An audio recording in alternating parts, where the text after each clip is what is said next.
गरुडगमन तव चरणकमलमिह मनसि लसतु मम नित्यम् गरुडगमन तव चरण राम राम वेलकम टू भोजनालय तमिल இன்னைக்கு நம்ம போஜனாலயால பார்க்க போற ரெசிபி வர நியூ இயருக்கு ஒரு ஸ்வீட்டோட ஆரம்பிக்கலாம்னு என்ன ஸ்வீட் பண்றதுன்னு எல்லாரும் யோசிச்சுட்டு இருப்போம் சோ வித்தியாசமா சிம்பிளா ஈஸியா ஒரு ஸ்வீட் பண்ணலாம் அப்படிங்கும்போது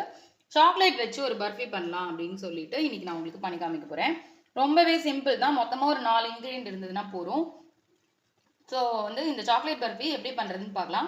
இந்த வீடியோக்குள்ள போறதுக்கு முன்னாடி நம்மளோட போஜனாலய தமிழ் சேனலை மறக்காம சப்ஸ்கிரைப் பண்ணிக்கோங்க இது இப்போ எப்படி பண்றதுன்னு பார்க்கலாம் இப்போ சாக்லேட் பர்ஃபி பண்றதுக்கு என்னெல்லாம் இன்கிரிடியன்ட்ஸ் வேணும்னு பார்த்தோம்னா ஒரு கப் சர்க்கரை இந்த கப்பால ஒரு கப் சர்க்கரைன்னா அதுல பாதி பால் பவுடர் அதுல 1/4 கோகோ பவுடர் அதே 1/4 அளவுக்கு வெண்ணெய் அதுக்கப்புறம் அதே 1/4 கப் அளவுக்கு முந்திரியும் பாதாமும் குட்டி குட்டியா சாப் பண்ணி வச்சுருக்கேன் ஸோ இது ஓரளவுக்கு திட்டமா இந்த மெஷர்மெண்ட் இருந்ததுன்னா நமக்கு நல்லா அழகா பண்ண வரும் ஸோ இந்த எடுத்து வச்சிருக்க இந்த சர்க்கரையை அப்படியே இதுல போட்டுட்டு ஜஸ்ட் இது மூழ்கிற அளவுக்கு தண்ணி மட்டும் விட்டு இதுக்கு ஒரு சுகர் சிரப் நம்ம பண்ண போறோம் ரொம்ப தண்ணி விடணும்னு இல்லை அப்புறம் லேட் ஆயிடும் ஸோ வந்து கொஞ்சமா தண்ணி விட்டு நம்ம இது பண்ணிக்க போறோம் இப்போ இந்த சக்கரை மூழ்கிற அளவுக்கு நான் தண்ணி விட்டுருக்கேன் இது வந்து ஒத்த கம்பி பதம்னு சொல்றேன் அந்த கம்பி பதம் வர வரைக்கும் நம்ம இதை கொதிக்க வைக்கணும் 1 ஸ்டிங் கன்சிஸ்டன்சி நல்லா கொதிக்கட்டும் 1 ஸ்டிங் கன்சிஸ்டன்சி வரும்பொழுது நான் எடுத்து காமிக்கிறேன் இப்போ இது நல்லா கொதிச்சிருத்து இப்போ நம்ம இதை எடுத்து விட்டு பார்த்தோம் அப்படின்னா இப்படி கம்பி மாதிரி விழும் ஒன்று இன்னொன்று எடுத்துட்டு இப்படி கையால் தொட்டு பார்த்தோம்னா இந்த மாதிரி கம்பி பதம் வரும் இதுதான் வந்து ஒத்த கம்பி பதத்துக்கு வந்து அளவு ஸோ இப்போ இந்த சமயத்தில் என்ன பண்ண போகிறோம்னா எடுத்து வச்சிருக்க இந்த பட்டரை அப்படியே அதில் சேர்த்து நல்லா கலந்துக்க போகிறோம் பட்டரை சேர்த்ததுக்கு அப்புறமா இது ஒரு மாதிரி பொங்கி இந்த மைசூர் பாக்கெல்லாம் கலர்ற மாதிரி அப்படியே வர ஆரம்பிக்கும் அதுக்கப்புறமா நம்ம இது நல்லா கரையை விட்டு இது மாதிரி பொங்கி வர வரைக்கும் நல்லா கலந்துட்டு அதுக்கப்புறம் அடுப்பை ஆஃப் பண்ணிட்டு பாக்கி ஐட்டம்ஸ் நம்ம ஆட் பண்ணணும் இது 2 நிமிஷம் நல்லா பொங்கி வரும் இப்போ இந்த பட்டர் மெல்ட் ஆகி நல்லா இந்த மாதிரி பொங்கி வருது உங்களுக்கு பார்த்தா தெரியும்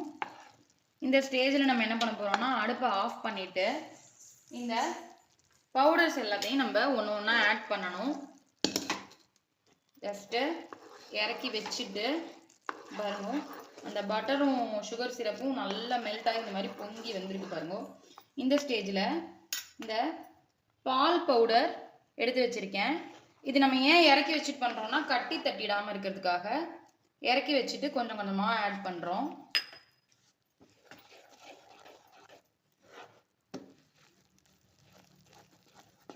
அடுப்புலேயே வச்சு பண்ணும்பொழுது கொஞ்சம் கட்டி ஆற மாதிரி இருக்கும் இதுதான் ஆல்ரெடி கம்பி பதம் வந்துடுதுங்கிறதுனால இது நல்லா கட்டி இல்லாமல் அப்படியே கலரிக்க போகிறோம் இது கூடயே இந்த எடுத்து வச்சிருக்க கோகோ பவுடரையும் அப்படியே ஆட் பண்ணிக்கிறேன் நான் வந்து 1/4 கப் ஆட் பண்ணியிருக்கேன் சப்போஸ் உங்களுக்கு கசப்பு பிடிக்காது அப்படின்னா கொஞ்சம் கம்மியாக கூட பண்ணிக்கலாம் ரொம்ப போட்டோம்னாலும் ரொம்ப கசந்துரும் ஸோ இந்த மெஷர்மெண்ட்டுக்கு இது ஓரளவுக்கு கரெக்டாக வந்துடும்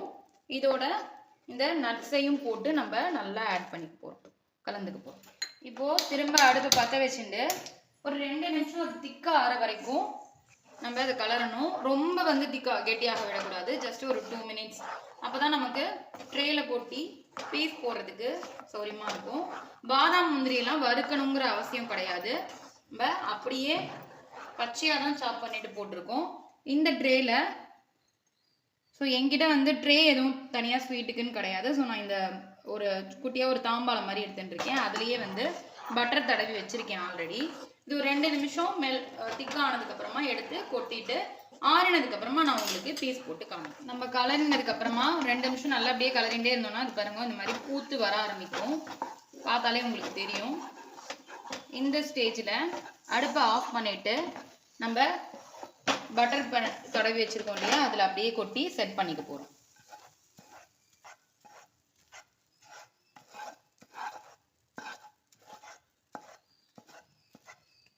ஸோ இதில் ஆல்ரெடி நம்ம பட்டர் தடவி வச்சுருக்கோம் அதை அப்படியே செட் பண்ணி எடுத்துக்க போகிறோம் ஸ்டார்டிங்கில் இப்படி இருக்கும், டைம் ஆக ஆக சரியாக வந்துடும். பட் இது வந்து நல்லா கூல் டவுன் ஆகணும், அதாவது ரூம் டெம்பரேச்சருக்கு வரணும். வந்ததுக்கப்புறமா இது எப்படி இருக்குன்னு உங்களுக்கு நான் பீஸ் போட்டுட்டு காமிக்கிறேன். ஸோ இப்போ இதை நம்ம பீஸ் போட்டு எடுத்துட்டாச்சு. நான் சொன்ன மாதிரியே அளவில் இதே மாதிரி ட்ரை பண்ணி பாருங்க, சூப்பராக வரும் சாக்லேட் பர்ஃபி. சிம்பிளாக ஒரு 4 இன்க்ரீடியன்ட் இருந்தால் போதும். வர நியூ இயருக்கு எல்லாருமே இது ட்ரை பண்ணி பார்த்துட்டு மறக்காமல் எப்படி இருந்ததுன்னு கமெண்ட் பண்ணுங்க. இப்போ சப்போஸ் வந்து நீங்கள் கலரிண்டே இருக்கும் பொழுது அது கொஞ்சம் நீர்த்தா மாதிரி இருக்குன்னு ஃபீல் பண்ணேன்னா டக்குன்னு கொஞ்சம் பால் பவுடர் போட்டு மிக்ஸ் பண்ணிக்கலாம், அது ஒரு டிப்பு. அதுக்கப்புறம் உங்களுக்கு இன்னும் கொஞ்சம் முன்னாடி வேணும்னு நினச்சேன் அப்படின்னா இன்னும் கொஞ்சம் முன்னாடி எடுத்தேன்னா